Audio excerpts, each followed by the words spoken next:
यशोधरा मैया की जय। श्री श्री राधा श्याम सुंदर भगवान की जय। श्री श्री गौनिताई की जय। विघ्ननाश प्रहलाद नृसिंह देव भगवान की जय। समस्त भक्त वृंद की जय। तो सर्वप्रथम बोलने से पहले हम यहाँ के अध्यक्ष भक्ति आनंद प्रभु जो भक्ति में हर समय आनंदित रहते हैं और दूसरों को भी भक्ति दे करके आनंदित करते हैं, तो हमारे बड़े ही शुभ चिंतक सुहृदय भक्ति आनंद प्रभु और उनकी टीम का जो खूब जबरदस्त हमारा स्वागत किया, जो है स्वागत के कुंड में डुबकी लगा दी। उनका हम हृदय से धन्यवाद करते हैं और उनके लिए भगवान से प्रार्थना करते हैं, जगन्नाथ बलदेव सुभद्रा मैया से उनका शरीर स्वस्थ रहे, वो जो है भक्ति में खूब उन्नति करें, पद पोजीशन में भी उन्नति हो। उनकी धन की जरूरत है क्या? मंदिर चलाना है तो धन की भी जरूरत है।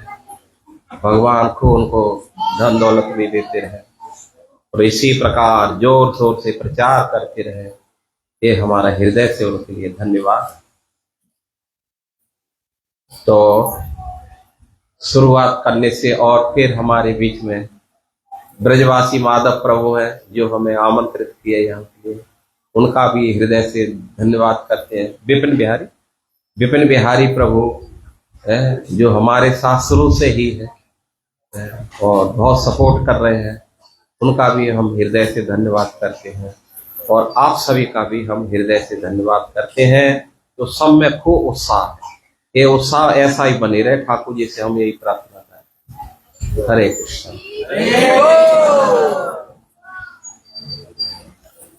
तो राधा माधव बोले या डायरेक्ट शुरू करें?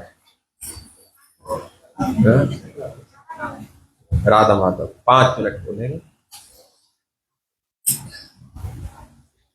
बजाओ करताल बजाओ।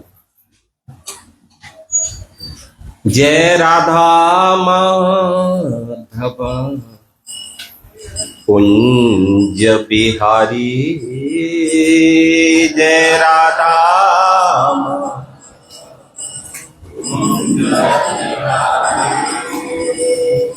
जय राधा माधव कुंज बिहारी, जय राधा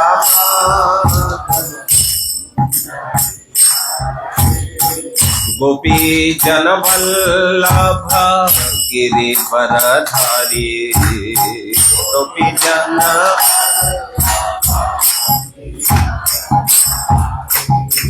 गोपी जन वल्लभ गिरिवरधारी, गोपी जन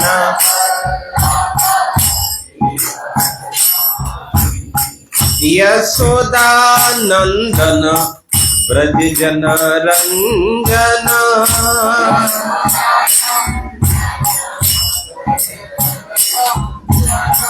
यशोदा नंदन ब्रज जन रंजन,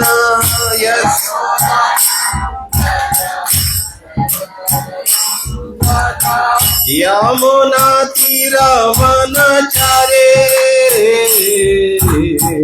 यमुना तीर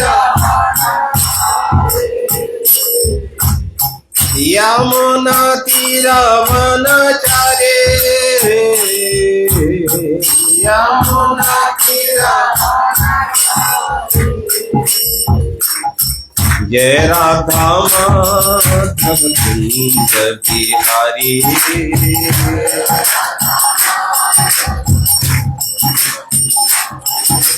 जय राधा माधव कुंज बिहारी,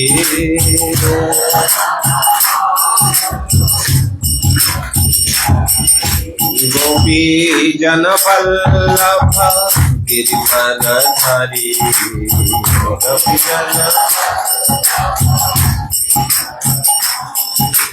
गोपी जन वल्लभ गिरिवरधारी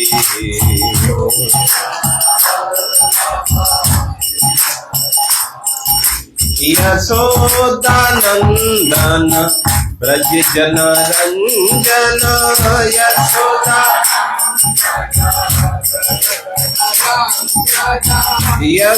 यशोदानंदन ब्रज जन रंजन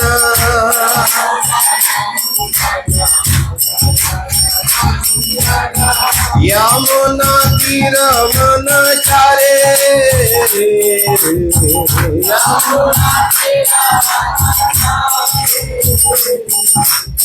यमुना तीरवन चारी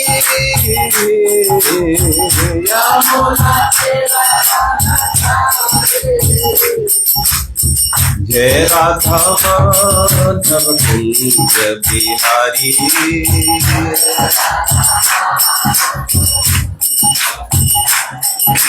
जय राधा माधव कुंज बिहारी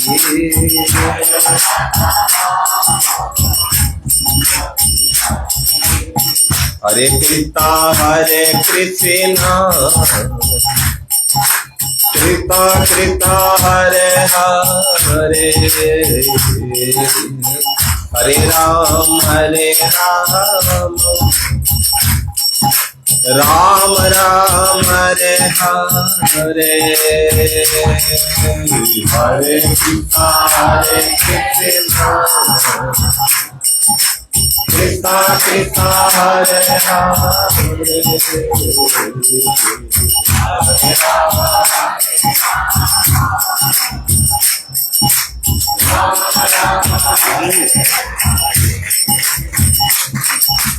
हरे हरे कृष्णा कृष्णा कृष्णा हरे हरे हरे राम राम राम हरे हरे हरे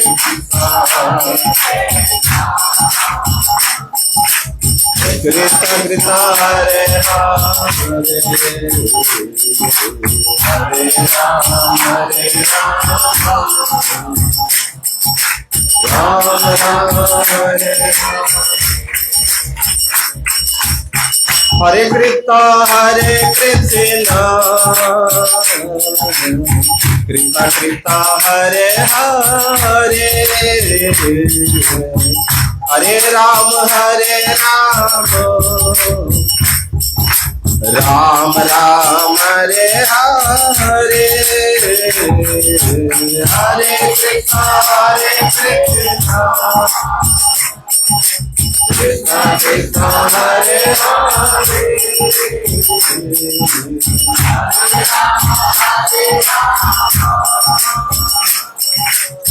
राम राम हरे हरे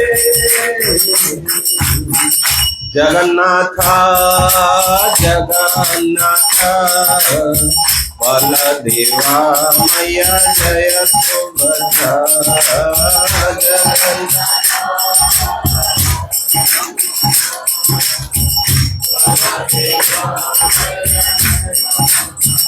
जय गौरानिताय गौरानिताय गौरानिताय जय गौरानिताय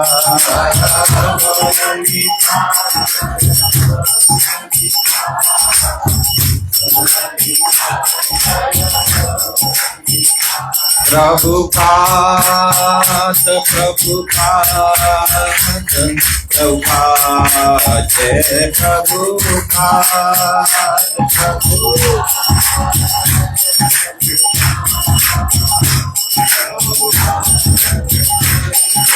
निताय गौर हरि बोल हरि बोल हरि बोल गौर हरि बोल गौर हरि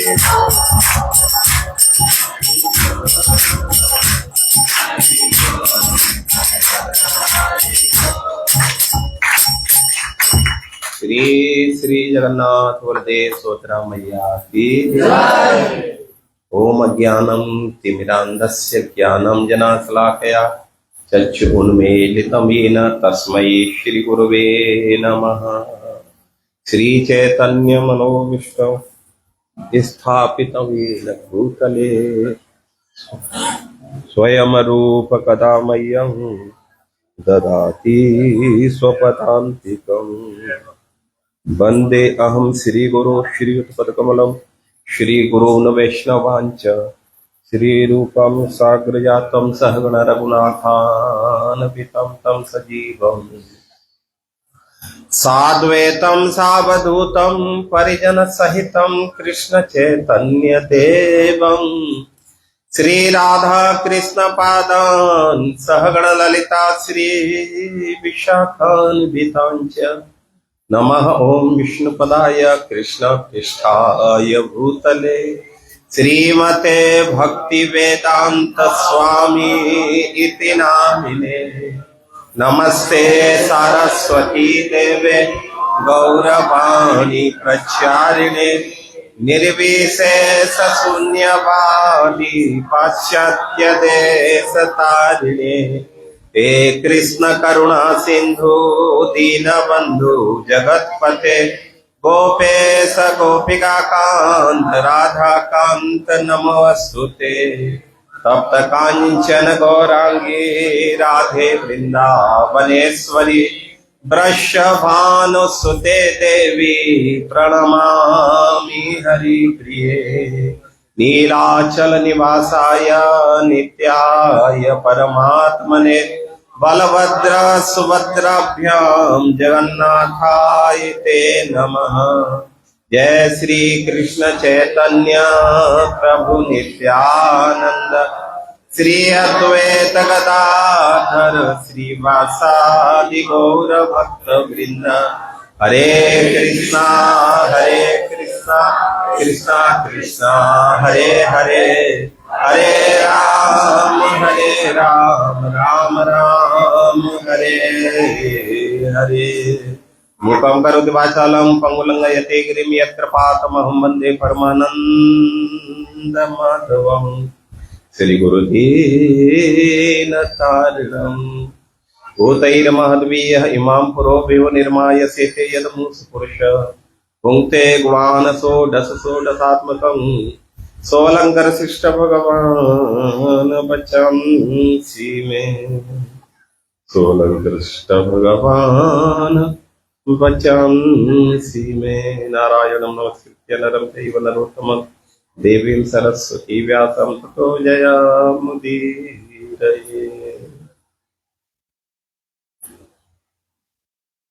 ओम उग्रं वीरं महाविष्णुं ज्वलन्तं सर्वतोमुखं नरसिंहभीषणं भद्रं मृत्युं नमाम्यहम्।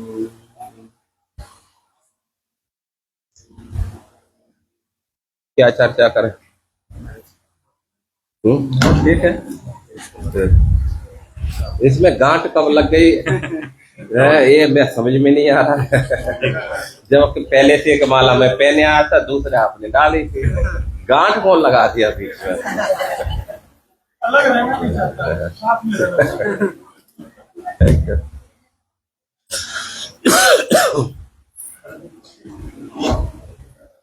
हरे कृष्णा। क्या चर्चा कर रहे? तो आज हम एक जगन्नाथ की कथा सुना देते हैं आपको।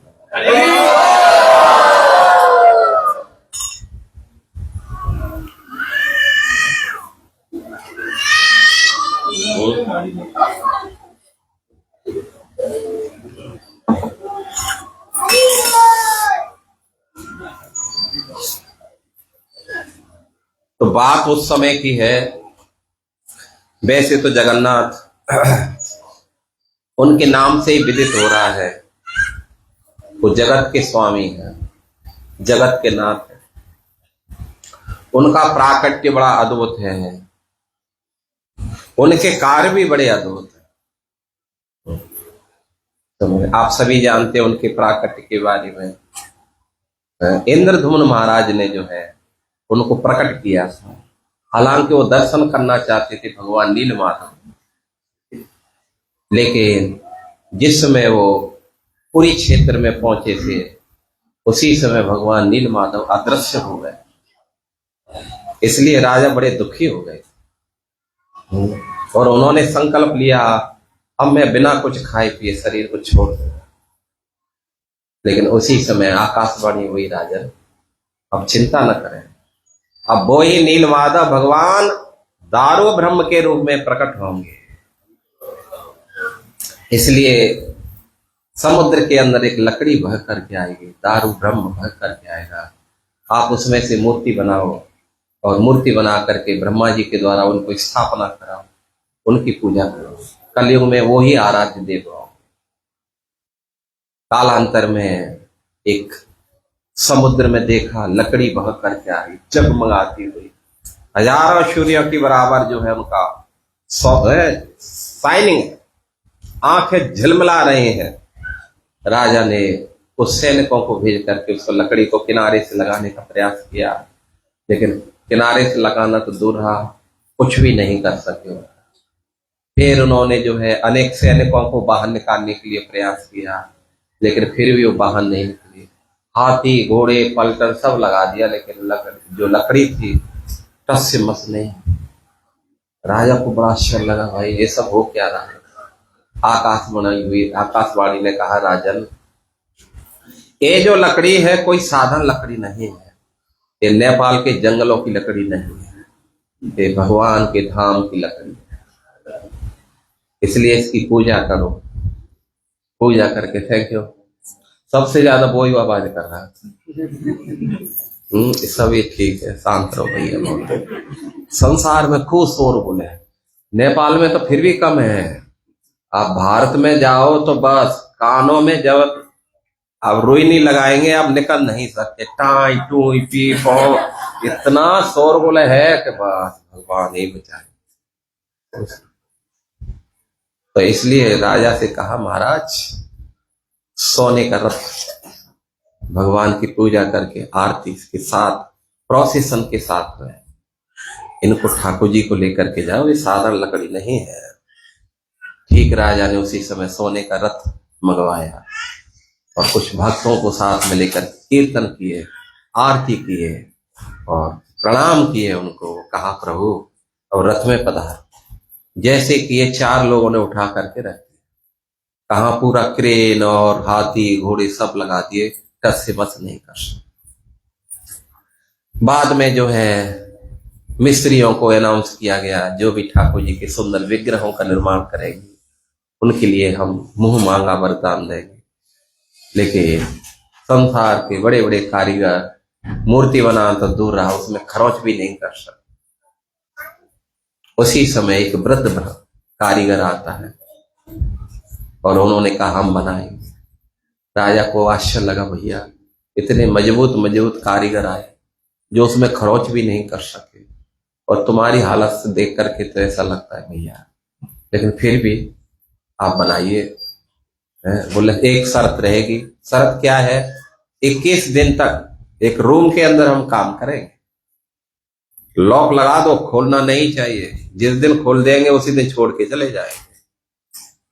शर्त मंजूर हो गई है और एक रूम के अंदर उस दारू ब्रह्म को रख दिया गया और मिस्त्री प्रवेश किया, सामने से लॉक कर दिया, बाहर से काम शुरू हुआ। मालूम चल रहा था खटखट हो रही है, काम हो रहा। हफ्ता हुआ, 10 दिन हुआ, धीरे धीरे करके वो आवाज कम होने लगी। 11वें दिन तो थोड़ी कम, 12वें दिन तो और 13, 14, 15वें तो समाप्त ही आवाज हो गई।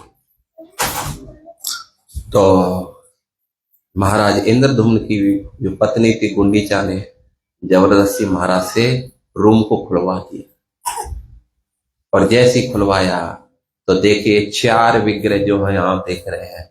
जगन्नाथ, उनके बगल में सुदर्शन, बीच में माता सुभद्रा, उनकी बहन है छोटी, और एक साइड में बलदेव। ये 4 विग्रह ऐसे वहां पर दिखाई दिए। कारीगर का तो मालूम ही नहीं चला वो कहां चला गया। बाद में ब्रह्मा जी को बुलाए, मंदिर निर्माण किए और ब्रह्मा जी से कहा इनका प्रतिष्ठा करो। ब्रह्मा जी ने कहा इनकी प्रतिष्ठा क्या करेंगे, ये तो साक्षात ही प्रतिष्ठित है। इनकी तो डायरेक्ट सेवा पूजा चालू करो।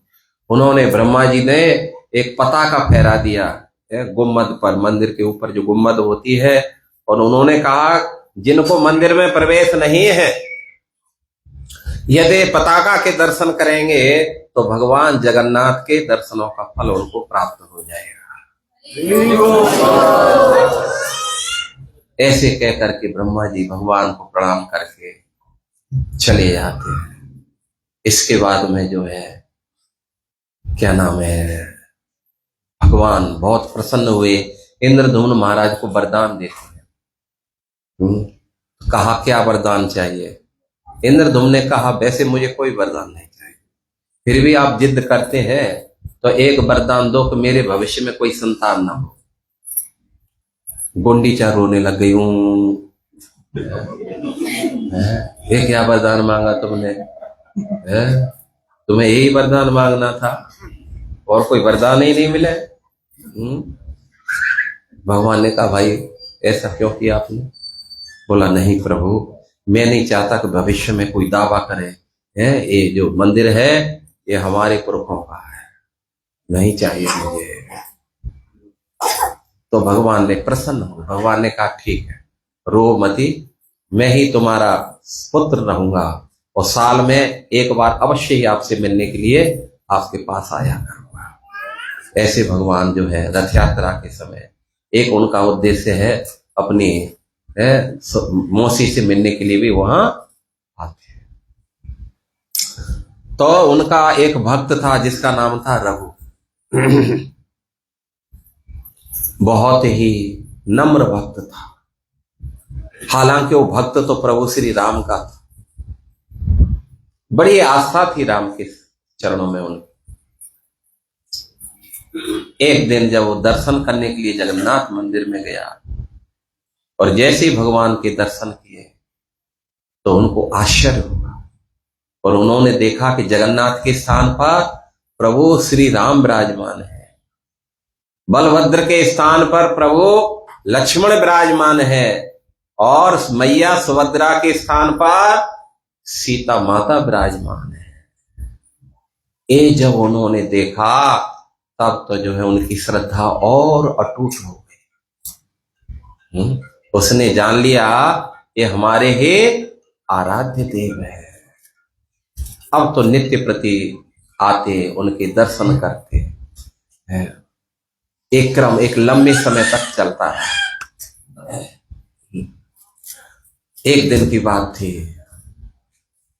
रघु ने सोचा कुछ सेवा करूं, लेकिन क्या सेवा करूं? मेरे पास पैसा नहीं, कुछ स्थान नहीं, क्या सेवा कर सकता? तब उन्होंने सोचा चलो एक माला ही कम से कम बना करके भगवान को अर्पित करूंगा, क्योंकि भगवान ने तो कहा है पत्रम पुष्पम फलम तो यम यो में भक्त्या प्रयच्छति तदहम भक्ति अपरत असनामी प्रिया। अर्जुन, जो प्रेम से मुझे एक पत्र तुलसी दल दे देता है, पुष्प एक फल दे देता है, जल दे देता है और कुछ नहीं, कोई फल दे दे, कुछ भी दे देता है भैया, लेकिन प्रेम से जब मुझे को देते हैं मैं उसे स्वीकार कर लेता हूं। इसलिए उसने कहीं से फूल लेके आया, धागा तक नहीं था उसके पास में, लेकिन सेवा की बड़ी उटकन था। जो सेवा में भाव रखते हैं, सेवा के लिए तड़पते हैं, सेवा मांग करके ली जाती है। जरूरी नहीं है प्रभु जी सेवा नहीं दे रहे थे, चलो कोई बात, प्रभु जी से कहो प्रभु सेवा दो, क्योंकि भगवान के सेवक हैं, वो सेवा के बिना जिंदे नहीं रहते हैं। जीव, क्या नाम है, श्यामानंद पंडित ने जीव गोस्वामी से कहा गुरुदेव अब आपने मेरे को बहुत सारी शिक्षा तो दी, है, अब हमें कुछ सेवा दो। तो जीव गोस्वामी ने कहा अब कुंजों में झाड़ू लगाओ। और जीव गोस्वामी प्रेम से जो है कुंजों में झाड़ू लगाने लगे हैं। जरा भी उनके अंदर ये भाव नहीं आया अरे इतना बड़ा छात्र, सारे वेद पुराण उपनिषद शास्त्रों का मैं गया था और ये क्या छोटी मोटी सेवा दी, कोई बड़ी सेवा होनी चाहिए। नहीं, सेवा में कोई बड़ी और कोई छोटी नहीं होती है। अब कुंजों में झाड़ू लगा रहे हैं। ये कुंज क्या है? ये कुंज कोई साधारण कुंज नहीं है, ये साक्षात राधा रानी के भवन है। जिन भवनों में राधा रानी अपने प्रीतम के साथ में वास करती है,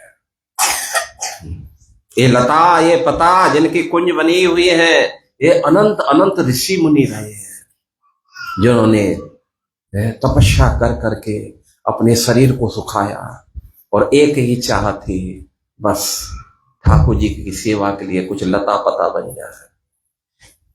ये यथा माम प्रपद्यन्ते ताम तथै भजामि, भगवान ने कहा जैसा भाव लेकर के मेरे पास आता है, भजन करता है, उसी के अनुसार मैं इच्छा को पूरा करता हूं। ये जो है ये ब्रज रज है, ये कोई साधारण रज नहीं है। श्रीपाद शंकराचार्य जी आए थे, उनका एक नियम था, जहां भी जाते थे स्थान को खोद दिया जाता था, खोद करके जो है गाय के गोबर से लेपा जाता था, पानी छिड़क करके फिर उनका आसन लगता था। लेकिन जैसे ही ब्रज की सीमा में पहुंचे, अब खोदना बंद हो गया, डायरेक्ट आसन लगाने लग गए। शिष्यों को समझ में नहीं आ रहा है गुरुजी में इतना बड़ा परिवर्तन कैसे हो गया। लेकिन जैसे ही ब्रज रज में प्रवेश किए, इस ब्रज की बाउंड्री में प्रवेश किए, उनके शरीर में रोमांच होने लग गया, कंप होने लग गया, अश्रु पुलक सात्विक विकार होने लग गए और उस रज में लोटपोट करने लग गए। शिष्य बोल रहे हैं गुरुजी क्या हो गया है, धूल मिट्टी में आप ऐसे लोटपोट कर रहे हैं। तब तो श्रीपाद शंकराचार्य ने कहा, मूर्खो, ये नेपाल की धूली नहीं है, ये ब्रज की धूली है जिसमें राधा कृष्ण के चरण चिन्ह अंकित है। हर एक एक कर्ण भगवान के राधा कृष्ण के चरणों से अंकित है। ये ब्रज रज है, ये ब्रह्म रज है। इस ब्रह्म रज में भगवान जो खेले कूदे, सखाओं के साथ में गौचारण किए, कितने कितने सारे लीलाएं नहीं किए। ये कोई साधारण रज नहीं है। यम ब्रह्मा वरुणेन्द्र रुद्र मरुतन मंतै दिव्य स्तवै वैदेशांग पदः क्रमो प्रसति गायन्ति यम सांगा ध्यानावस्थित तदगतेन मनसा पश्यन्ति यम योगिनो यस्यन्तान विदुसुरासुरगुणाय देवाय तस्मै नमः। जिस ब्रह्म रज के लिए, जिस रज के लिए बड़े बड़े देवता ऋषि लोग तरसते रहते हैं, प्रभु एक रज कण हमें प्राप्त हो जाए। ब्रह्मा जी ने तो कहा प्रभु मैं सेवा करूंगा, लेकिन उसके बाद में मुझे ब्रज में कोई लता पता बना देने का सोच लो।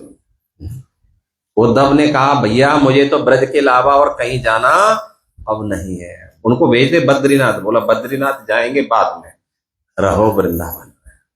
तो बद्रीनाथ में तो उनका क्या नाम है वो चला गया, शैडो चली गई, और मूल रूप से उद्धव जी कहां वास कर रहे हैं? वृंदावन में वास कर रहे हैं।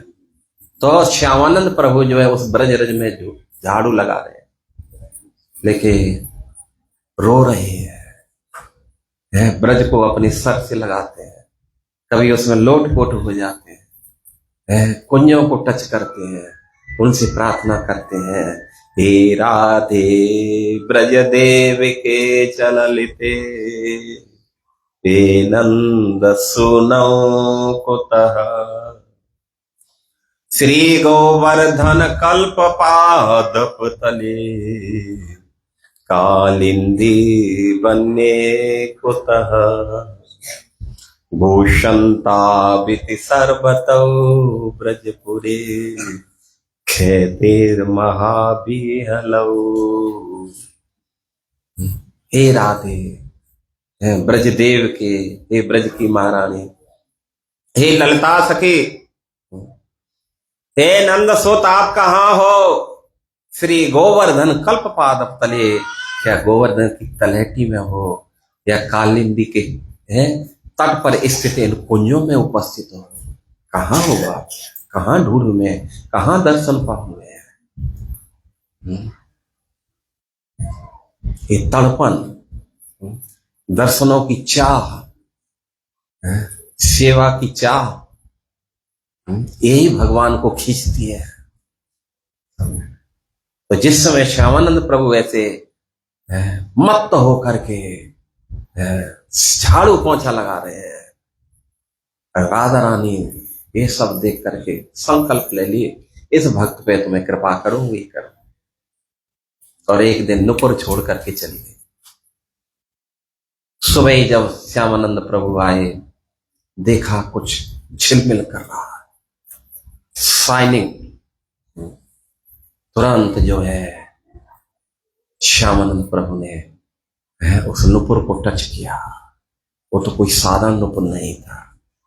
भगवान जितने भी राधा रानी का श्रृंगार है, ये बड़े बड़े सखियां हैं, ये सिद्ध पुरुष हैं, जिन्होंने कोई नुपुर बन गया, कोई गले का हार बन गया, कोई कमर की करधनी बन गए, कोई हाथों के कड़े बन गए, कोई बाजुओं के बाजूबंद बन गए, अलग अलग जो है सब भक्त है। और जैसे ही उसने हाथ में लिया, पूरा हिल गया, आनंद के समुद्र में डूबने लग गया। वो समझ गया ये कोई संसारी जो है नुपुर नहीं है, ये तो राधा रानी के अलावा मुझे दूसरा नहीं लगता। जैसे तैसे लेकर के उसको हाथ में अपने उस बहिर्वास में बांध लिए और उसको डाल लिए और झाड़ू पोंछा करने के लिए लग गए।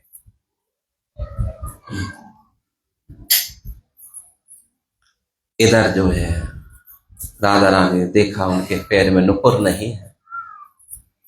ललिता भी कहा, ललिता देखो मेरा नुपुर कल रात्रि में लगता है वो कुंज में रह गया, जाओ पता करो। ललिता सखी आई, श्यामानंद प्रभु झाड़ू लगा रहे हैं, आनंद में मग्न है, रोमांच हो रहा है, आंखों से अश्रुधारा प्रवाहित। ललिता ने कहा, बाबा, ओ बाबा, बाबा। तब उनको होश आया, कोई बुला रहा। उन्होंने कहा कौन है? बोला कल हमारी एक सखी इधर आई थी, उनका नुपुर गिर गया है, आपको मिला? बोला हाँ मिला तो है, तो लाओ दे दो उसको हमें। बोला अच्छा, कल दूसरी आएगी, वो कहेगी कल हमारी सखी का नुपुर गिर गया, फिर कहां से देंगे? पहले हम देखेंगे, मिलाएंगे, साइज मिलाएंगे, और साइज ही नहीं मिलाएंगे, हम उनको पहनाएंगे, फिर देंगे संतुष्टि होकर के, ऐसे नहीं देंगे। इसलिए अपनी सखी को ही बुलाओ, ऐसे नहीं देंगे। ललिता सखी वापस जाके राधा रानी से कहती है, वो बाबा बड़ा खड़ूस है, वो तो बोलता है जब तक वो नहीं आएंगे और ऐसे नहीं देंगे, हम पहले वो नुपुर को नुपुर से मिलाएंगे, फिर उंगली में पहना के देंगे, तब देंगे, ऐसे नहीं देंगे, आपको तो चलना पड़ेगा। राधा रानी तो पहले से ही चाह रही थी कृपा करने के लिए, तत्पर थे, तो इसलिए राधा रानी ललिता विशाखा सखी के साथ में और कुंजों में पहुंच जाती। जब श्यामानंद प्रभु ने राधा रानी के चरणों को देखा, या छवि पे बलिहारी राधे श्याम श्यामा श्याम, जिन चरण रज के लिए ब्रह्मा शिव जी जैसे देवता तरसते हैं, आज वो चरण राधा रानी ने श्यामानंद प्रभु के सामने कर दिया। श्यामानंद प्रभु उन चरणों पर लेट गए, अश्रुओं से भिजा, धन्य है ये चरण। और नुपुर को जो है उन्होंने अपने हाथ से पहनाया। राधा रानी खूब प्रसन्न हो गई और उनका पैर, अपना पैर लेके वही और यहां लगा दिया, जिससे उनका तिलक चेंज हो गया था। तो कहने का आशय ये है, सेवा, भगवान सेवा से ही प्रसन्न होते हैं। साधना तो है हमारे शुद्धिकरण के लिए। जो कुछ भी साधना कर रहे हैं, जप कर रहे हैं, मंगल आरती करते हैं, हमारा शुद्धिकरण हो रहा है। लेकिन सेवा जो है ये भगवान की प्रसन्नता है, भगवान सेवा से प्रसन्न होते हैं। इसलिए रघु ने एक माला बनाई और माला को लेकर के जगन्नाथ मंदिर में गया, कहा पुजारियों से, भैया हमारी माला को जगन्नाथ तक पहुंचा दो, जगन्नाथ के गले में डाल दो।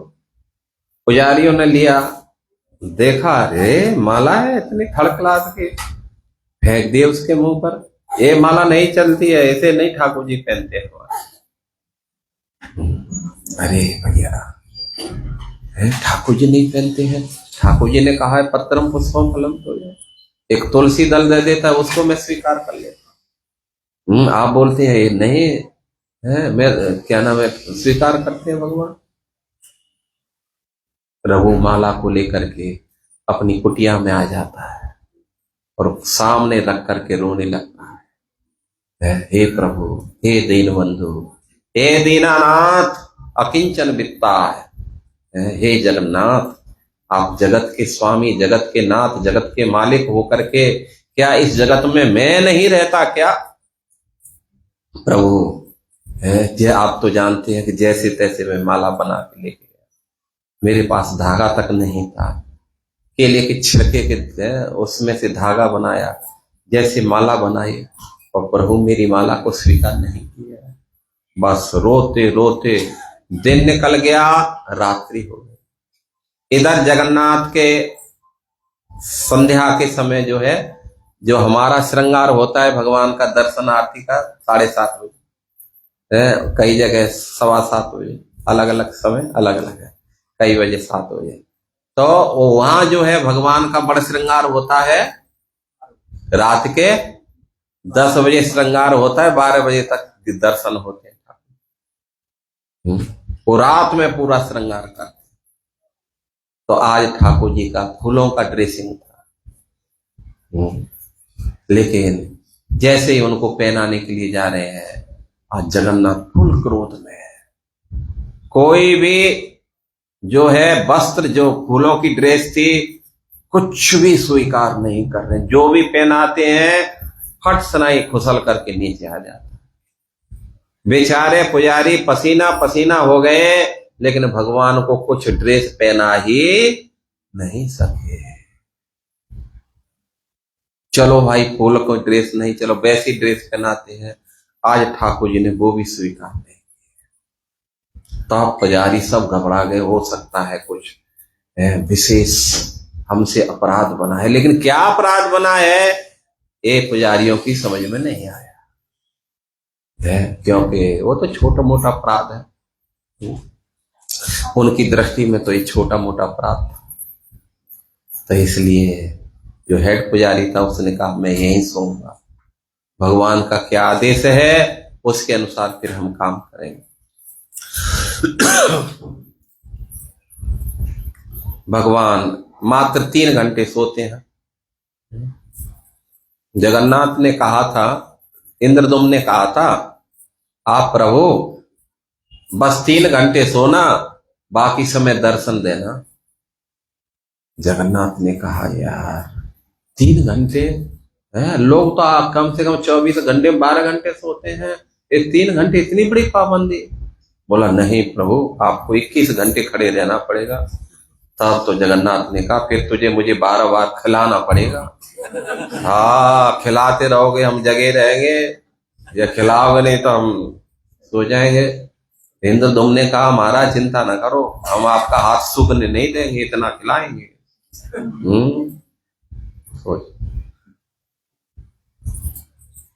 तो भगवान का शयन हुआ और लगभग 3 बजे जगन्नाथ पुजारी के सपने में आए और पुजारी से कहा, अरे पुजारी है, मेरा भक्त आया एक माला लेकर के, उसने कैसे माला बनाई, तुमने उसका बाहरी स्वरूप देखा, लेकिन उसने किस प्रकार प्रेम से वो माला को गोथा, ये तूने नहीं देखा है?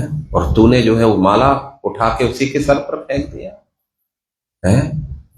जाओ, मैं आदेश करता हूं, जैसे महाराज इंद्र, जैसे महाराज का सम्मान होता है यहाँ पर, ऐसे ही उसका सम्मान करके प्रोसेशन के साथ में है उनको जो है मेरे पास में लेकर के आओ, उसी माला को डालो, तब मैं श्रृंगार ग्रहण करूंगा, नहीं तो सबका विनाश कर डालूंगा।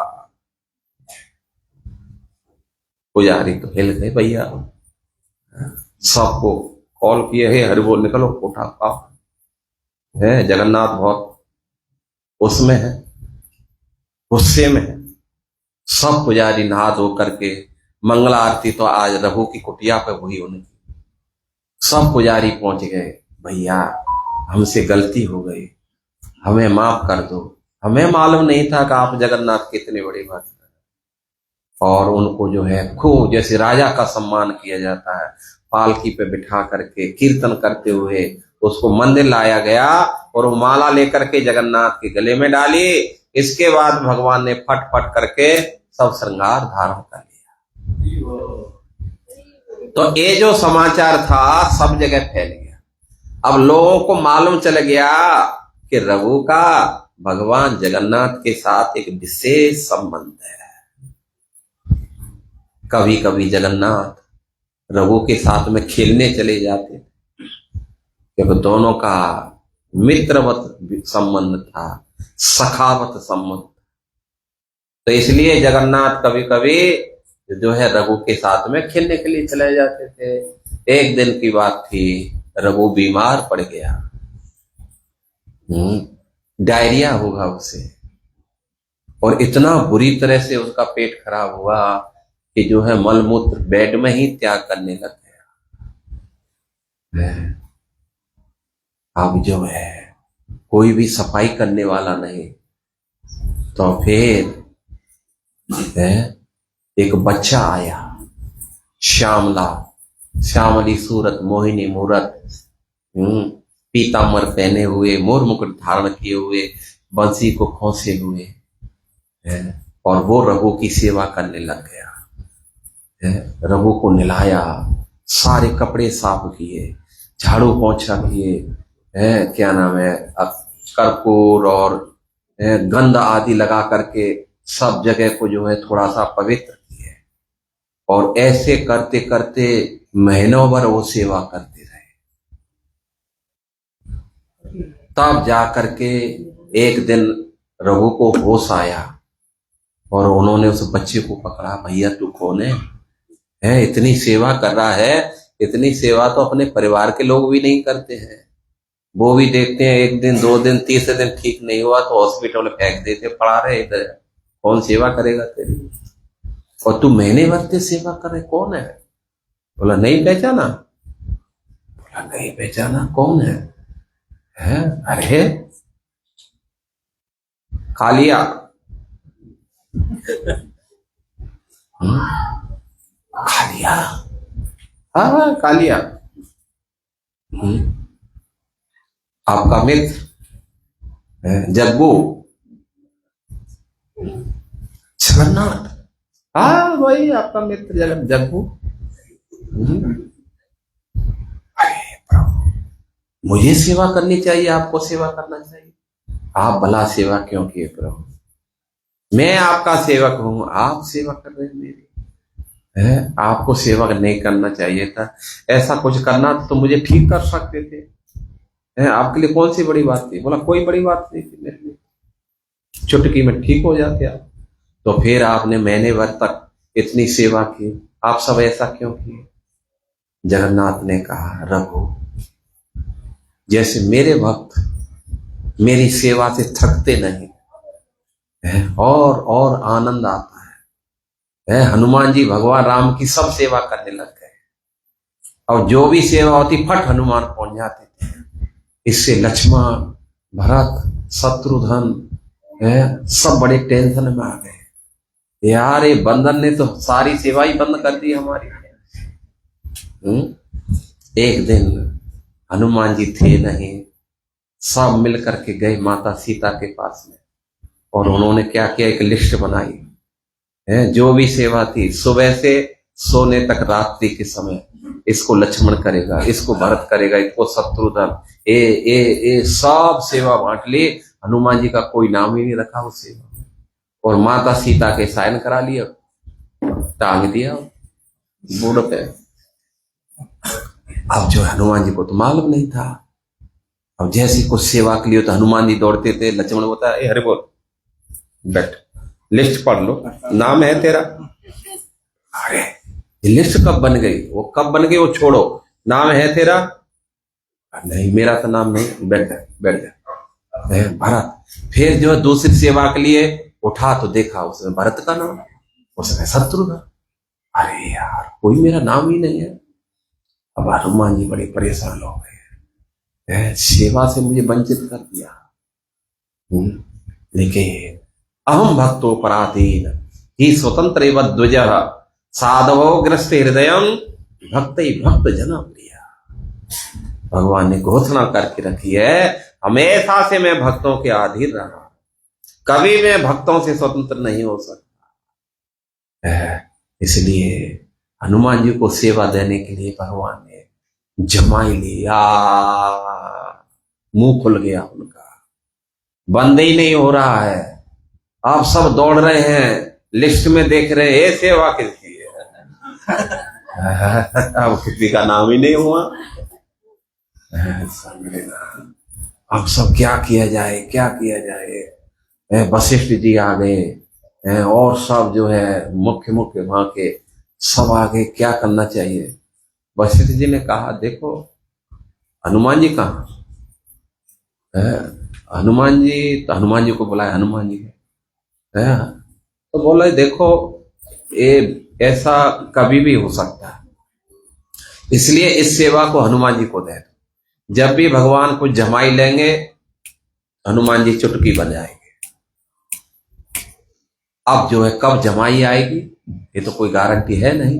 अब तो हनुमान जी सामने बैठ गए, चुटकी बजाने लग गए। दिन भर निकल गया, रात्रि निकल गई। अब सब टेंशन में आ गए, यार हमने तो इसको दूर रखने के लिए ये सब सेवा बांट ली, वो तो बिल्कुल अब नजदीक पहुंच गया, अब तो रात में भी वहां चुटकी बजा रहे हैं। सीता ने कहा, भैया हनुमान अब कम से कम रात में तो सोने दे, दिन में तू आ जाया कर, रात में हमें सोने दे। तो हनुमान जी एक बड़े गुम्मद में जा करके बैठ गए, वहां से चुटकी बजा रहे हैं, वहां से चुटकी। तो भगवान जैसे भक्त सेवा के बिना जी नहीं सकता, ऐसे ही भगवान ने कहा, जगन्नाथ ने कहा, रघु मुझे बड़ा आनंद आ रहा था, मैं ठीक तो कर सकता था, मेरे लिए कोई बड़ी बात नहीं, लेकिन जो आनंद मुझे तेरी सेवा करके मिला है, ऐसा आनंद मुझे कहां प्राप्त होता था। अब तो और गाढ़ता हो गई उनके उसमें, अब तो जो है खेलने लगे साथ साथ में, और ये सबको मालूम चल गया। एक दिन जगन्नाथ ने कहा, रघु कठेल खाने की इच्छा हो रही है। रघु ने कहा, हम राजा को बोल देते हैं और पकी पकी कठेल आपके यहाँ पहुंचा देंगे, नो प्रॉब्लम। जगन्नाथ ने कहा, यार राजा को तो मैं भी बोल सकता हूं, तो फिर अरे जो चोरी करके खाने में आनंद आता है वो ऐसे खाने में नहीं आता। रघु ने कहा, प्रभु कैसी बात करते हैं आप, चोरी करने में पकड़े गए तो जो है बेइज्जती हो जाएगी। अरे तू नहीं जानता, बचपन में मेरा यही बिजनेस था, वहां के जितने भी लोग थे उनको ट्रेनिंग देना, चोर एंड कंपनी की मेरी फर्म चलती थी, और मेरे हाथ के जो चोर ट्रेंड हुए ना, कभी जिंदगी में पकड़े नहीं गए। टेंशन क्यों लेता है तू।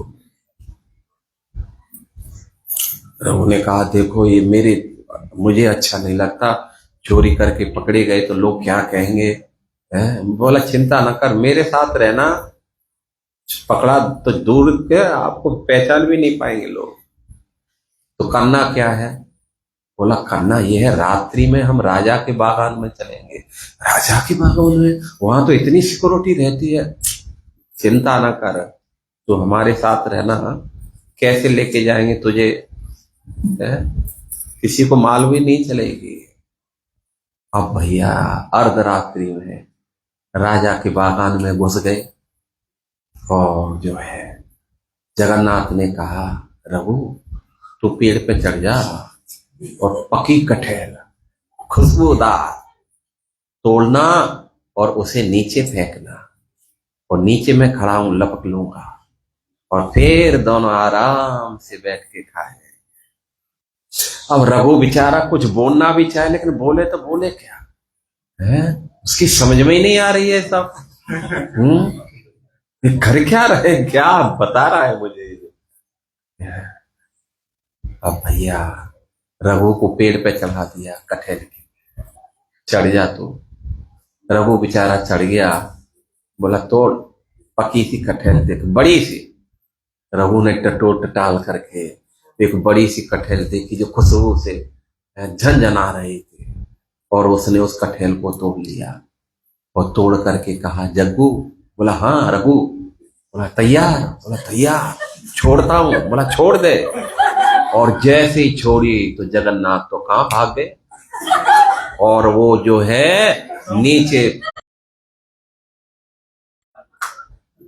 अब तो 10-20 गार्ड डंडा लेकर के चोर चोर चोर, टॉर्च लेकर के चोर चोर चोर, भागो पकड़ो पकड़ो पकड़ो, भाग ना पाए इधर उधर। अब तो रघु ऊपर ही बैठा है गया, उसको तो समझ में नहीं आ रही है वो क्या रहा है भैया। किधर गया और देखा अरे यही कहीं होगा, यहाँ एक ने ऊपर लगाई तो देखा रघु बैठा। अरे रघु, अरे ये तो इतना बड़ा भक्त है, दिन में माला हिलाता है, राम राम हरे कृष्ण करता है, रात में चोरी करता है। अब बेचारा कहे तो कहे क्या। अब जो है दौड़े सैनिक दौड़े राजा को बताने के लिए, महाराज देखो रघु दिन में माला करता, हरे कृष्ण करता है, और देखो रात में चोरी करता है। अब तो राजा ने कहा हो ही नहीं सकता, रघु नहीं होगा कोई दूसरा होगा। बोला महाराज टॉर्च से हमने देखा है, पूरा मुंह पे लगा करके देखा है रघु है। बोला हो ही नहीं सकता, रघु चोरी तो कभी कर ही नहीं सकता है। बोला यही तो हमें ही बता रहे हैं, कभी नहीं कर सकता, लेकिन वो बैठा हुआ है, अभी तक वहीं बैठा के रखा है, यहीं बैठ दो। अब राजा गया, राजा को बड़ा आश्चर्य हुआ, ये चोरी कैसे कर सकता है भाई, उसके लिए क्या कमी है। तब जो है राजा आता है, और राजा ने कहा रघु? बोला हाँ। अरे भैया तुझे कटहल खानी थी तो मुझे बोलना था, ट्रक के ट्रक तेरे घर में पहुंचा देता। रघु ने कहा ये बात तो मुझे भी मालूम था, अब ट्रक के ट्रक पैसा देते, फिर तुमने चोरी क्यों की? बोला यही बात तो मैं भी नहीं समझ पा रहा हूं, मैंने चोरी की, यही समझा होता तो थोड़ी चोरी करने के लिए आया।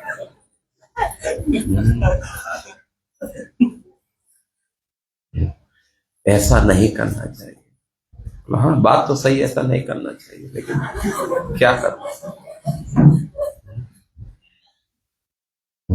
किसने ये पट्टी पढ़ाई, किसने पढ़ाई, और कौन पट्टी पढ़ाने वाला है, एक ही है। बोला कौन? अरे वही तो है, वो कालिया जग्गू कालिया, वही लाया मुझे। मैंने बार बार मना किया, भैया चोरी मैं नहीं कर सकता, मुझको बोला है अरे मैंने बड़े बड़े चोर ट्रेंड किए हैं, मेरे ट्रेंड किया हुआ चोर कभी फेल हुआ ही नहीं आता, और जो आनंद चोरी करके खाने में आता है वो सीधी सीधी खाने में आनंद नहीं आता।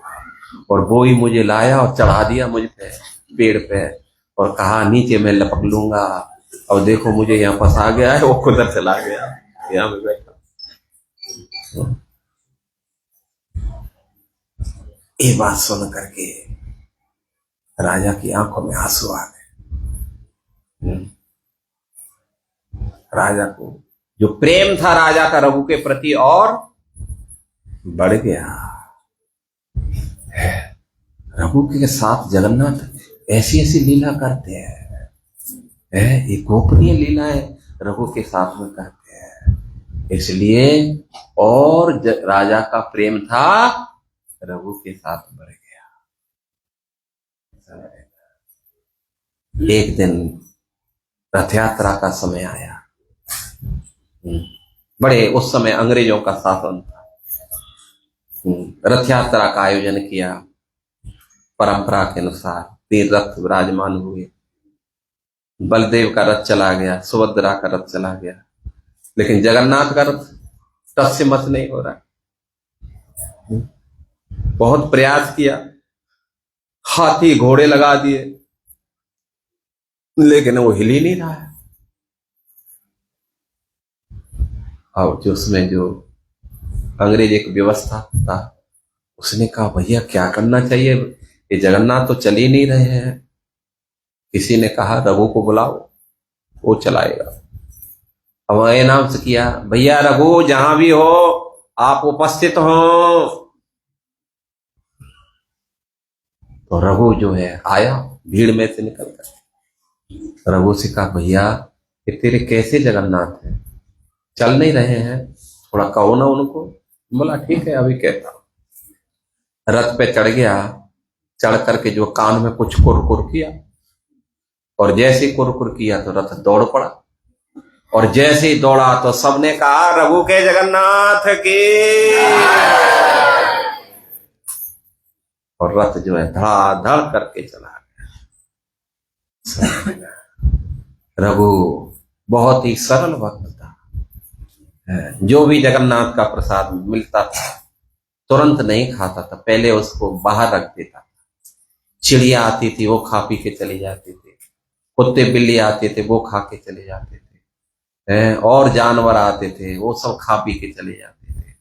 जब बच रहता था लास्ट में उसे लेकर के आते थे और उसको धो करके और जो है थोड़ा सा नमक मिर्च डाल करके फिर उसको प्राप्त पाते थे। ऐसे जो है सरल भक्त थे, और सरलता से ही भगवान को आकर्षित किया जाता है। जितना सरलता होगी उतना ही भगवान आपके बहुत नजदीक है। तो इस प्रकार जो है रघु की एक छोटी सी लीला थी, हमने आप लोगों को सुनाई। हरे कृष्ण। श्री श्री जगन्नाथ बलदेव सुभद्रा मैया की, श्रील प्रभुपाद की, गौर प्रेमानंदे। एक क्वेश्चन। हाँ ठीक है, आप देखो टाइम देख करके हमें बताओ, नो प्रॉब्लम। तो कोई प्रश्न है कुछ, एक आध इक्का दुक्का बोलो। माइक है, बोलिए आप। बोल। हरे कृष्ण। हरे हरे, थैंक यू महाराज। आपने कहा था ना कि साधन हमारे प्यूरिफिकेशन के लिए और प्रसन्न तो भगवान सेवा से ही होते हैं। तो अभी हमारा स्टेज ये कि साधन भी करना है और सेवा भी करना है। तो हम साधन ऐसे कैसे करें कि सेवा में और मन लगे और साधन के वजह से सेवा में दिक्कत भी ना हो, डिस्टर्ब भी ना हो। तो मेरा प्रश्न ये था। तो देखो पहले तो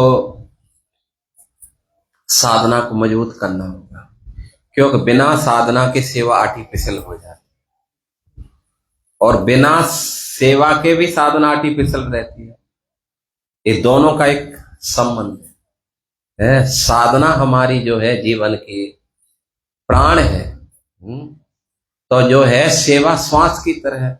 जैसे श्वास के बिना प्राण का कोई वैल्यू नहीं है, और प्राण के बिना श्वास की कोई वैल्यू नहीं है। तो इसलिए सेवा को और प्रेम से करने के लिए साधना स्ट्रांग होनी चाहिए। जितना स्ट्रांग साधना होगी उतना ही फिर सेवा में आपका मन अच्छी तरीका से लगेगा। तो इसलिए पहले हमें अपने शुद्धिकरण के लिए साधना को विशेष करके सुधारना होगा। अच्छी तरह भगवान के मंगलारती करो, जप करो, कथा श्रवण करो, गुरु पूजा है।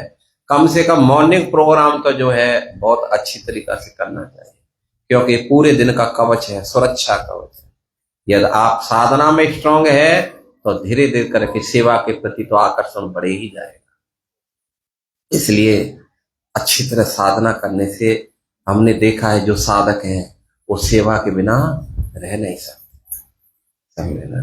तो और बाद में तो हमें सेवा ही तो करना। क्या जब गोलोक में जाएंगे तो क्या करेंगे? ऑफिस में बैठेंगे, क्या करेंगे? सेवा ही करेंगे ना।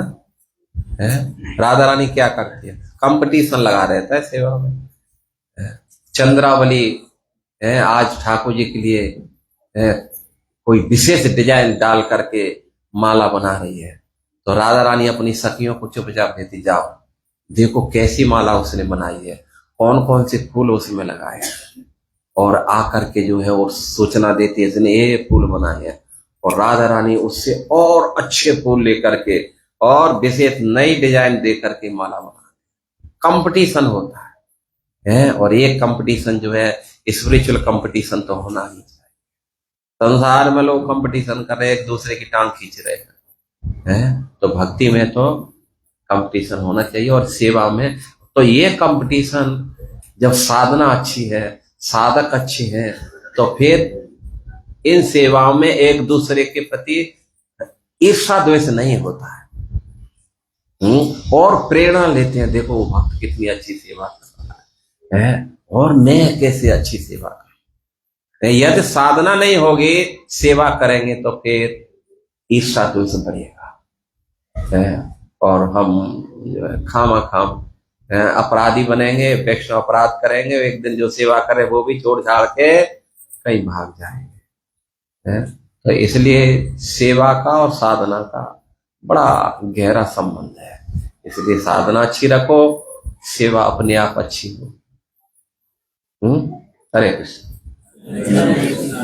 बहुत बहुत धन्यवाद महाराज। मेरा एक और प्रश्न का पूछ सकता हूँ? इस सेवा में तो कोई छोटा बड़ा नहीं होता, लेकिन हमें प्रसार वाली सेवा में ज्यादा टाइम देना चाहिए या मंदिर के भक्त की सेवा में ज्यादा टाइम देना चाहिए?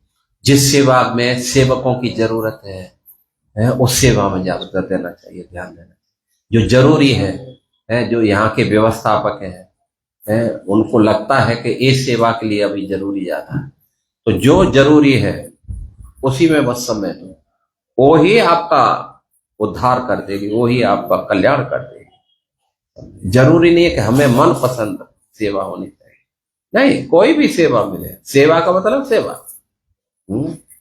तो इसलिए जहां जरूरत है, अब हमें जरूरत है झाड़ू पोछा करने वाले की है, और उधर वो बोले नहीं ये झाड़ू पोछा मैं नहीं कर सकता, कोई VIP और कुछ ऑफिस में काम देखना है वो मैं कर सकता। अरे भैया, जब उसकी जरूरत पड़ेगी वो बाद में बताएंगे, अभी तो झाड़ू पोछा की जरूरत है। तो पहले वो सेवा कर लो, झाड़ू पोछा कर लो, बाद में ऑफिस में बैठना, नो प्रॉब्लम। नहीं, तो सेवाएं छोटी बड़ी नहीं होती है। एक हमारे पुजारी की सेवा हुई है या एक झाड़ू पोछे वाले की सेवा हुई, यदि पुजारी सेवा भाव से भाव नहीं दे पा रहा है, आर्टिफिशियल चल रहा है, एयर और कैमरा थोड़ा निकालो। देखो वो क्या नाम है, उनको बोलो थोड़ा, जो VIP है ना उनको थोड़ा नजदीक में आ जाए, तो उससे कुछ होने वाला नहीं है। आप झाड़ू पोछा में प्रेम से सेवा करें। हे भगवान, आपका ये मंदिर है, आज मुझे कृपा करने के लिए आपने इस सेवा का अवसर दिया है। इस सेवा के द्वारा भगवान का आशीर्वाद है, कृपा करना चाह रहे हैं भगवान जो है। ये भाव लेकर के प्रभु आपने मुझे जो है सेवा के लिए योग्य समझा। धन्य प्रभु, जिस सेवा के लिए लक्ष्मी सहस्त्र संभ्रम से विमानम, कोटि कोटि लक्ष्मियां खड़ी हैं लाइन लगा करके, उनको अवसर नहीं मिलता है और मुझे अवसर दिया। धन्य प्रभु आप। तो भैया आपको पहले चांस मिलेगा भगवत धाम जाने। अरे एक मिनट, माता जी है। बहुत बहुत धन्यवाद महाराज। हरे कृष्ण। हरे कृष्ण। माता जी है।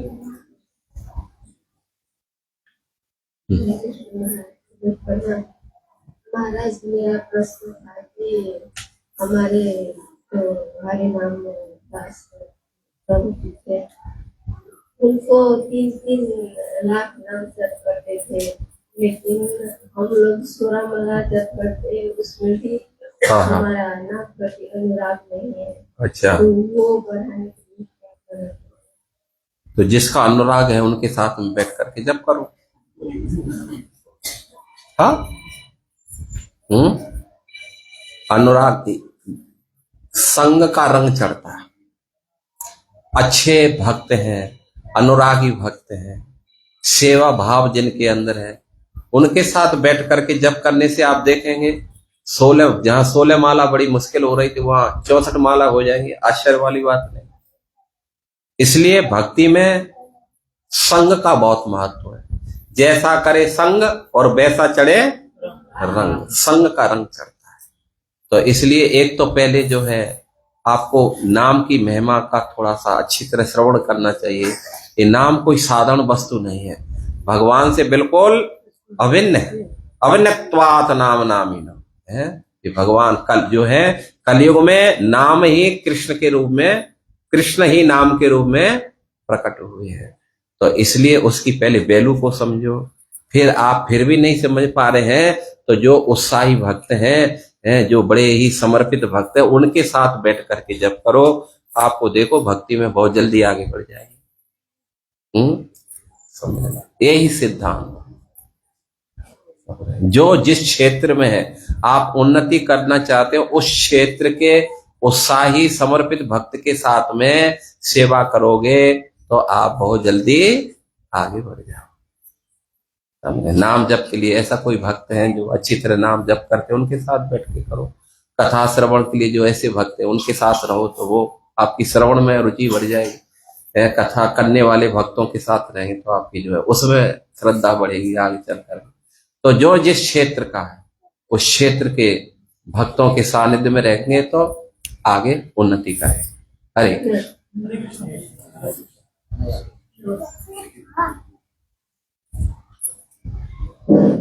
कृष्ण महाराज जी, हरे कृष्ण। महाराज जी, मैं एक प्रश्न क्या था कि वृंदावन की मिट्टी जब बुलाती है ना किसी को, तो वहां से किसी भक्त को भेज देते हैं। तो मेरा प्रश्न वही था कि आपको यहाँ प्रयागराज में जैसे भेजे हैं मिट्टी है, तो लोगों भी मतलब वृंदावन बुला रहे हैं? बुलाते नहीं तो फिर आपको जो है यहाँ कैसे भाव कैसे निकलता है, बात कैसे निकलती है?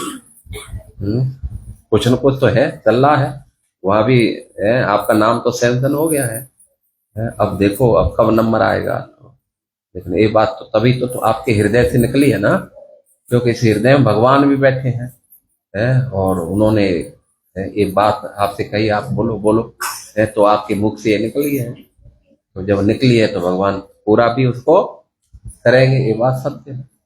बस इच्छा, भगवान ने कहा माम इच्छम तुम धनंजय, अर्जुन तुम कुछ नहीं कर सकते तो इच्छा तो करो कम से कम। इच्छा करोगे मैं अवश्य उसे धीरे धीरे करके पूरा करूंगा।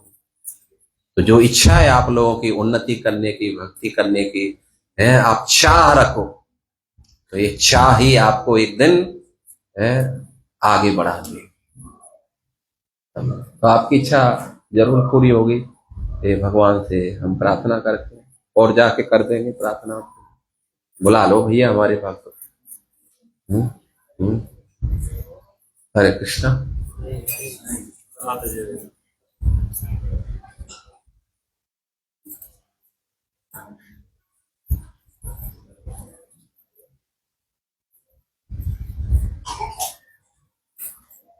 हरे कृष्ण महाराज, आपका ये क्लास से हृदय प्रफुल्लित हो गया है। Thank you. मेरा प्रश्न था कि भक्त तो हमेशा भगवान का सेवा करते हैं, हमेशा भगवान का पूजा करते हैं, हरि नाम जाते हैं।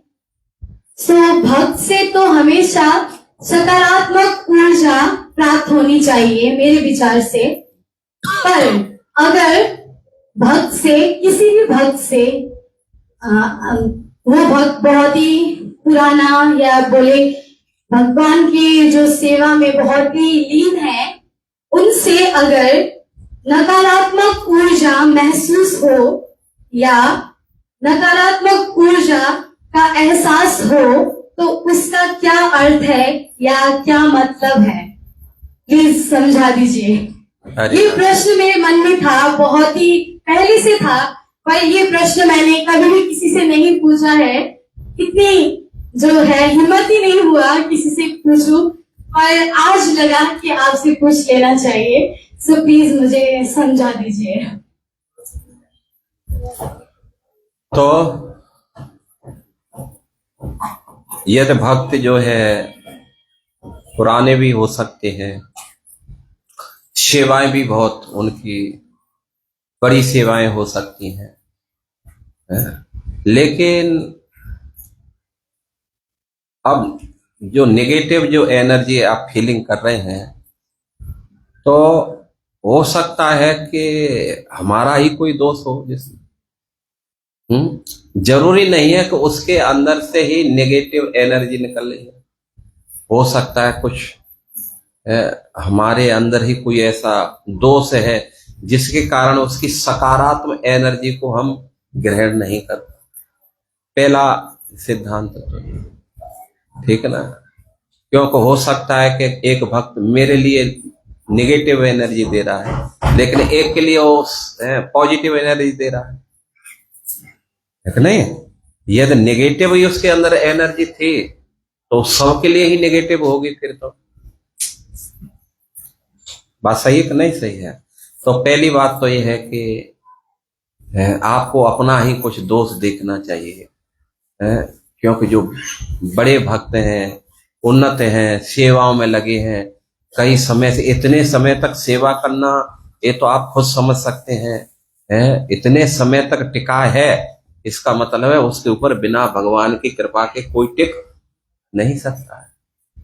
तो इसलिए हमें जो है उसका ज्यादा दोष न देख करके अपना ही कुछ दोष देखना चाहिए और भगवान से प्रार्थना करना चाहिए, जगन्नाथ मेरे इस दोष को क्षमा करो, समाप्त करो, जिससे मैं जो है भक्तों के प्रति मेरा जो थिंकिंग है ये नेगेटिव थिंकिंग ना हो, हर समय पॉजिटिव थिंकिंग बनी रहे। तो भगवान से हमें प्रार्थना करना चाहिए। यदि भगवान से प्रार्थना करते हैं, वैष्णवों से प्रार्थना करते हैं, तो जो नेगेटिव थिंकिंग हो रही थी हो सकता है कल वो पॉजिटिव में बदल सकती है। आज जो भक्त जो है नेगेटिव एनर्जी दे रहे हैं, हो सकता है आपकी नम्रता से, आपके व्यवहार से वो प्रसन्न हो जाएं, तो आपको जो है बिल्कुल पॉजिटिव एनर्जी देंगे, वो जो है आपकी जो है सहायता करेंगे, भक्ति में उन्नति कैसे होगी, आपको हर प्रकार से सपोर्ट देंगे। तो इसलिए भक्तों के अंदर गुण दोष देखना ये थोड़ी अच्छी बात मुझे जैसा लग रहा है ठीक नहीं है, समझे ना। आप इतने समय से भक्त जो, हम तो कल के हैं, जैसे पांडव लोग थे, तो दुर्योधन को हर समय उनसे जो है नेगेटिव एनर्जी मिल रही थी, है कि नहीं, जबकि पांडव तो नेगेटिव एनर्जी वाले नहीं थे, लेकिन फिर भी उनको भगवान उनके साथ में थे। जब उनको कहा भी गया था, दुर्योधन को पितामह भीष्म ने कहा था, अरे मूर्ख दुर्योधन, जिनसे तू द्वेष करता है ये साक्षात नर नारायण है। मैंने अपने गुरुजी क्या नाम परशुराम के मुख से सुना है, देवताओं ने मीटिंग करके जो है उनको आमंत्रित किया और सारी परिस्थिति बताई, तब भगवान ने कहा हम अवश्य ही जो है प्रकट होंगे और जो है दुष्टों का संहार करेंगे। वो ये भगवान, ये जो है कृष्ण जो देख रहे हैं साक्षात नारायण हैं, और जो अर्जुन देख रहे हैं साक्षात नर है। तो दुर्योधन को बताया, लेकिन फिर भी वो नेगेटिव थिंकिंग में रखा। कभी यदि चाहता तो उनसे फिर ये सुन करके कम से कम उनसे जो है क्षमा याचना कर सकता था, मित्रता कर सकता था, बहुत कुछ लाभ प्राप्त कर सकता था, लेकिन उसने नहीं किया। तो ये जो है यदि उन्नत वैष्णव है और जो कई दिनों से हैं, तो जान लो कुछ न कुछ तो उनके अंदर विशेषता है, नहीं तो इतनी समय तक कोई ठाकुर जी की सेवा में नहीं रह सकता। तो इसलिए हमें अपना ही दोष देखना चाहिए, और उसे ये दोष नहीं है। कभी कभी ऐसे होता है, किसी के प्रति स्वाभाविक ही हमारा आकर्षण होता है और किसी के प्रति स्वाभाविक ही हमारा नेगेटिव थिंकिंग हो जाता है, स्वाभाविक ही हो जाता है। तो उसमें हमें यही देखना चाहिए मेरा ही कोई दोष है, जिसके कारण भक्त तो इतना सेवा कर रहा है। हो सकता है कभी उसने कुछ बोल भी दिया हो, लेकिन किस मूड में बोला हो, किस कारण से बोला हो, तो वो भी हमें देखना पड़ेगा। है। तो इसलिए जो है एक कोई ज्यादा बड़ा रोग नहीं है, कोई बड़ी समस्या नहीं है, बस विचारों के थोड़ा सा वो है, विचार है नहीं मिल रहे हैं, लेकिन ऐसा तो नहीं है कि हमेशा ही ना मिलेंगे, है कुछ समय के लिए नहीं मिलते, कभी कभी बहुत अच्छे मिल जाते हैं फिर। तो इसलिए आप जो है जिनके प्रति ऐसी थिंकिंग है, कभी कभी उनकी पॉजिटिव एनर्जी के लिए भी प्रयास करो, सेवा करो थोड़ा, कभी उनके देखो भक्तों को प्रसन्न करने के लिए ज्यादा कुछ नहीं करना है, एक माला डाल दो, एक प्रसाद पकड़ा लो और थोड़ी सी दक्षिणा दे दो, वो जितना वरदान चाहिए आप ले लो, आशीर्वाद चाहिए, वो ज्यादा कुछ नहीं चाहिए उनको। भक्त बड़े सरल है, वो जो है थोड़ा सा प्रसन्न हो गए फिर तो कुछ भी मांग लो उनसे। तो मेरा जैसा समझना है ठीक है। हरे कृष्ण। शिला प्रभुपाद की जय। ठीक है, थैंक यू सो मच प्रभु जी हरे महाराज। तो ये दृष्टिकोण का फर्क है और हमें खुद ही पॉजिटिव सोचना चाहिए बस। और थोड़ा सा हमारा खुद का भी स्वभाव परिवर्तन करना चाहिए, यही मैंने आपसे सीखा। थैंक यू, बहुत thank you Guru Hare Maharaj. Hare Hare Krishna. Hare Hare.